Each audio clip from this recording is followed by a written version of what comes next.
Good morning guys. Magkape tayo. Kape lang, walang tayo. Ayan, may isi-share ako sa inyo guys. Hindi ko alam kung maniniwala kayo o hindi. Pero alam niyo ba guys na mga babaeng mahilig sa kape ay matambok ang po. Ayan, alam niyo na kung ano sunod. Ginagawa mo? Ewan ko lang kasi hindi ko alam kung ano masasabi ko. Basta yun na yun. Try nyo na lang magkape.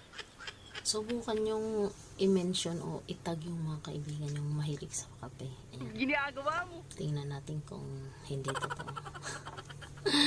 Basta ako, mahilig ako magkape.